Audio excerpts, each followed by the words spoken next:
अस्सलाम वालेकुम स्टूडेंट। उम्मीद करता हूँ कि आप बहुत अच्छे होंगे। मेरी ये जो आज की वीडियो है ये है चैप्टर 4 सेल के ऊपर।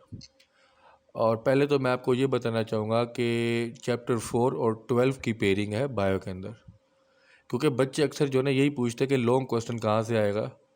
तो अक्सर बच्चे ना पेयरिंग में ये चैप्टर ज़रूर तैयार कर रहे हैं, चैप्टर 4 और 12। तो पहले मैं आपको चैप्टर 4 के इंपॉर्टेंट शॉर्ट लॉन्ग और एमसीक्यूज बताऊंगा, उसके बाद चैप्टर 12 के। एक पेयरिंग मैंने बता दी है चैप्टर 2 और 8 की। ये पेयरिंग मेरी 4 और 12 की है। उसके बाद मैं पेयरिंग डिस्कस करूँगा 6 और 9 की पेयरिंग भी डिस्कस करूँगा, 5 और 11 की पेयरिंग भी डिस्कस करूँगा, 1 और 14 की भी डिस्कस करूँगा। चलें सबसे पहले चैप्टर 4 के बारे में डिस्कस करते हैं। चैप्टर 4 के अंदर सबसे पहले मैं आपको शॉर्ट क्वेश्चन बताऊँगा जो अक्सर आ जाते हैं। ये आपको यहाँ पे क्वेश्चन नज़र आ रहा होगा, शॉर्ट क्वेश्चन अक्सर आ जाता है कि देख रहे हैं आप, cell theory, silent feature of cell theory, एक शॉर्ट क्वेश्चन आता है, इसको लाजमी कीजिएगा। लाजमी, वैसे तो पूरा चैप्टर आप लोगों ने तैयार करना है, लेकिन कुछ इंपॉर्टेंट है जो मैंने कहा कि मैं डिस्कस कर लूँ। तो ये सेल थ्योरी अक्सर शॉर्ट आ जाता है। इसके बाद आप देखें प्लाज्मा मेम्ब्रेन, ये लॉन्ग आ जाता है, ये लॉन्ग के लिए बहुत इंपॉर्टेंट है, लेकिन इसी के अंदर से शॉर्ट क्वेश्चन भी बनता है, जैसे कि फ्लूइड म्यूजिक मॉडल, ये अक्सर शॉर्ट क्वेश्चन बनता है। सिलेक्टिवली परमेबल मेम्ब्रेन, ये भी शॉर्ट क्वेश्चन बनता है। इसके अलावा एंडोसाइटोसिस, फेगोसाइटोसिस, पाइनोसाइटोसिस, ये भी शॉर्ट बनता है। तो प्लाज्मा मेम्ब्रेन वैसे आपने लॉन्ग तैयार करना है, लेकिन इसके अंदर से फ्लूइड म्यूजिक मॉडल ये शॉर्ट आ जाता है। सिलेक्टिवली परमेबल मेम्ब्रेन, ये भी शॉर्ट आ जाता है। एंडोसाइटोसिस, फेगोसाइटोसिस और पाइनोसाइटोसिस, ये भी शॉर्ट आ जाता है। और सेल वॉल के अंदर अक्सर ये पूछा जाता है कि difference between the primary wall और सेकेंडरी वॉल, ये अक्सर डिफरेंस पूछा जाता है, तो ये आप याद कीजिएगा। और साइटोप्लाज्म में ज़रा गौर से सुनिएगा, साइटोप्लाज्म में अक्सर ना एमसीक्यूज आता है। देखिए ये लिखा हुआ है ना कि कोलाइडल सॉल्यूशन में भी सोल, नॉन विस्कस, जेल और विस्कस, ये एमसीक्यूज बनता है। तो इस लाइन को पढ़ लीजिएगा, स्टेटमेंट को, सोल और जेल, ये विस्कस, ये एमसीक्यूज बनता है। और इसके अलावा एक एमसीक्यूज और बनता है, वो ये है, the soluble part of cytoplasm is called cytosol. तो ये दो एमसीक्यूज बनते हैं, लाजमी देखिएगा ये दो एमसीक्यूज। और साइटोप्लाज्म को वैसे एक नज़र देख लीजिएगा, लेकिन इसमें से ज़्यादातर ना ये दो एमसीक्यूज बनते हैं, सोल और जेल वाला, और soluble part of cytoplasm is called cytosol.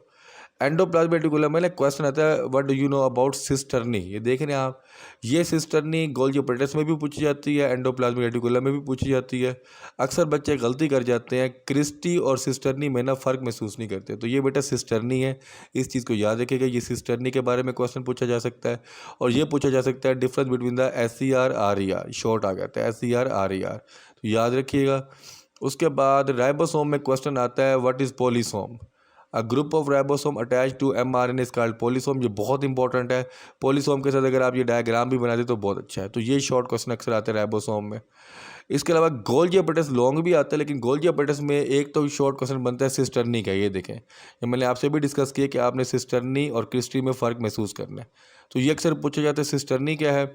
Cisternae के अलावा गोल्गी एपेंडिक्स में पूछा जाता है सिस फेज क्या है, ट्रांस फेज क्या है, यानी कि सिस फेज, ट्रांस फेज, या वो पूछा जाएगा फार्मिंग फेज या मेच्योरिंग फेज। ये देखिए आपको यहाँ पे नज़र भी आ रहा होगा, सिस, ये देखें सिस फेज, ट्रांस फेज, ये देखिए ये मेच्योरिंग फेज आपको नज़र आ रहा है, और ये फार्मिंग फेज नज़र आ रहा है। तो ये क्वेश्चन बनता है short question, cis phase, trans phase, forming phase, maturing phase, लाजमी कीजिएगा, मैंने काफ़ी दफ़ा कहा है। और इसमें से एक एमसीक्यूज बनता है, Golgi complex is concern with cell secretion, ये एमसीक्यूज बनता है। तो दो मैंने शॉर्ट बताए हैं, एक सिस्टर्नी का बताया शॉर्ट, एक सिस फेज, ट्रांस फेज, ये शॉर्ट बताया, और एक एमसीक्यूज बताया गोल्गी एपेंडिक्स में। और वैसे गोल्गी एपेंडिक्स आपने एज ए लॉन्ग भी तैयार करना है। नेक्स्ट अगर आप देखें लाइसोसोम, तो लाइसोसोम में जो अक्सर पूछा जाता है, एक तो इससे ये पूछा जाता है कि इसमें जो डिज़ीज़ है ना, दोनों कॉन्जेनिटल डिज़ीज़, जिसमें डिज़ीज़ का नाम है ग्लाइकोजिनोसिस टाइप 2, ये डिज़ीज़, और टे सैक डिज़ीज़, ये बहुत पूछी जाती है।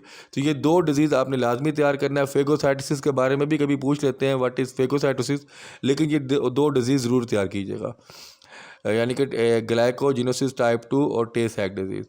इसके अलावा परऑक्सीजोम में ना अक्सर ये पूछा जाता है कि परऑक्सीजोम का नाम क्यों है परऑक्सीजोम, तो आप बताएंगे the name peroxisome was applied because it's organize involved in the formation and decomposition of hydrogen peroxide.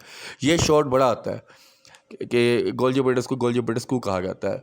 और एक इसमें से एमसीक्यूज बनता है कि इसका जो डायमीटर है 0.5 माइक्रोमीटर है। तो ये दो चीज़ें आपने, यानी कि परऑक्सीजोम में एक शॉर्ट और एक एमसीक्यूज।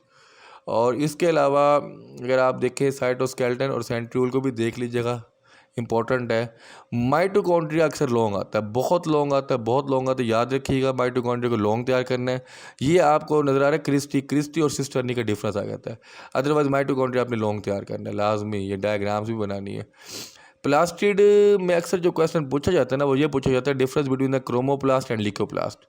क्रोमोप्लास्ट और लिकोप्लास्ट मैं एक दफ़ा आपको फिर बता दूं, वैसे तो आपने एज ए होल पूरा चैप्टर तैयार करना है, लेकिन ये कुछ इंपॉर्टेंट शॉर्ट इसलिए बता रहा हूँ कि ताकि आप अपनी प्रिपरेशन अच्छे तरीके से कर लें। तो क्रोमोप्लास्ट लिकोप्लास्ट का डिफरेंस ये कर लें। न्यूक्लियस में एमसीक्यूज पूछा जाता है कि presence of nucleus reported by 1831 by Robert brown, ये एमसीक्यूज पूछा जाता है। और वैसे आपने न्यूक्लियस कंप्लीट तैयार करना है। और न्यूक्लियस के अंदर एक क्वेश्चन पूछा जाता है ख़ासतौर पर न्यूक्लियस के अंदर, वो ये अपना क्वेश्चन पूछा जाता है कि न्यूक्लियोलस, इसमें अगर आप देख रहे हैं ना कि आरएनए कहाँ सिंथेसाइज होते हैं, कहाँ स्टोर होते हैं, और इसका पेरिफेरल जो पार्ट है वो कैसा है, सेंट्रल पार्ट कौन सा है। तो उसमें आप बताएंगे कि जो न्यूक्लियोलस है इसकी 2 रीजन होती हैं, एक पेरिफेरल रीजन जो कि ग्रैनुलर एरिया होता है, और एक सेंट्रल रीजन जो कि फिब्रिल एरिया होता है। तो ये अक्सर पूछा जाता है। क्रोमोसोम आपको एमसीक्यूज़ के लिए तैयार करना है। इसके अलावा प्रोकैरियोटिक सेल, यूकैरियोटिक सेल, इसका डिफरेंस बहुत पूछा जाता है, ये आपने लाजमी तैयार करना है। प्रोकैरियोटिक सेल, यूकैरियोटिक सेल, इसको आपने मिस नहीं करना। तो ये चैप्टर 4 था, बहुत इंपॉर्टेंट है। वैसे आपने पूरा तैयार करना है। शुरू में भी अगर आप देखें ना, ये रेजोल्यूशन ऑफ ह्यूमन आई वगैरह, उसके भी एमसीक्यूज आ जाते हैं।